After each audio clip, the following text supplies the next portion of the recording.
అందరికీ నమస్కారం అండి. ఓం నమ శివాయ. ఓం శ్రీ సాయిరాం. శ్రీ మాత్రే నమః. మే నెల 3వ తారీఖు 2024 సంవత్సరం శుక్రవారం నాడు వృశ్చిక రాశి దినఫలితాల గురించి తెలుసుకుందామండి. ఈలోగా మా వీడియోస్ మీకు నచ్చినట్లయితే లైక్ చేసి సబ్స్క్రైబ్ చేసుకోండి. పక్కనే ఉన్న బెల్ ఐకాన్ని క్లిక్ చేయండి. ఇప్పుడు మనం వీడియోలోకి వెళ్ళిపోదాం. ముందుగా వృశ్చిక రాశిలో ఉండే నక్షత్రాలు వచ్చి విశాఖ నక్షత్రం 4వ పాదము, అనురాధ నక్షత్రం 1, 2, 3, 4 పాదములు, జ్యేష్ఠ నక్షత్రం 1, 2, 3, 4 పాదములు ఉంటాయి. వృశ్చిక రాశి వారికి శుక్రవారం నాడు గోచార రీత్యా జరగబోయే శుభ అశుభ ఫలితాలేంటో ఇప్పుడు మనం చూద్దాం. ముందుగా నేటి పంచాంగం మే నెల తేదీ 3వ తేదీ సంవత్సరం 2024 సంవత్సరం తిథి దశమి, నక్షత్రం శతభిష, కరణం వనిజ విష్టి, పక్షం కృష్ణపక్షం, యోగం బ్రహ్మ, రోజు శుక్రవారం, జన్మరాశి కుంభరాశి, అభిజిత్ కాలం వచ్చి ఉదయం 11:51 నుండి 12:44 వరకు ఉంటుంది. దుర్ముహూర్తం ఉదయం 8:18 నుండి 9:11 వరకు ఉంటుంది.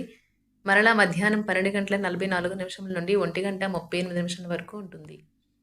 రాహుకాలం ఉదయం 10:38 నుండి 12:18 వరకు ఉంటుంది.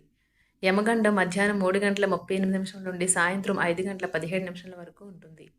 ఈరోజు దిశాశూల పడమర అనగా పడమర వైపు ప్రయాణం చేయడం నిషిద్ధం. వృశ్చిక రాశి వారికి శుక్రవారం నాడు హై ప్రొఫైల్ కళ అంటే గొప్ప గత చరిత్ర కలవారిని కలిసినప్పుడు బెరుకుగా మారిపోయి ఆత్మవిశ్వాసాన్ని కోల్పోకండి. మీకు డబ్బు విలువ బాగా తెలుసు. ఈరోజు మీరు ధనాన్ని దాచిపెడితే అది రేపు మనకి విపత్కర పరిస్థితుల్లో ఉపయోగపడుతుంది. వ్యక్తిగతము మరియు విశ్వసనీయమైన రహస్య సమాచారం బయట పెట్టకండి. జాగ్రత్త, ఎవరో ఒకరు మిమ్మల్ని ఫ్లట్ లేదా పరిహాసం చేయవచ్చును.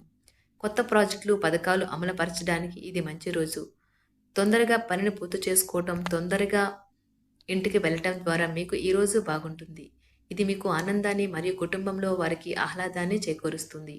మీ వైవాహిక జీవితం ఈరోజు తనకు కాస్త సమయం ఇవ్వమంటూ మొత్తుకుంటుంది.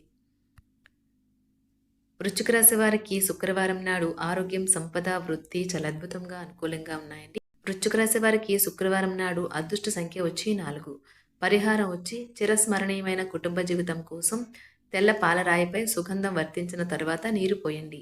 ధన్యవాదాలండి. మా వీడియోస్ మీకు నచ్చినట్లయితే లైక్ చేసి సబ్స్క్రైబ్ చేసుకోండి. పక్కనే ఉన్న బెల్ ఐకాన్ని క్లిక్ చేయండి.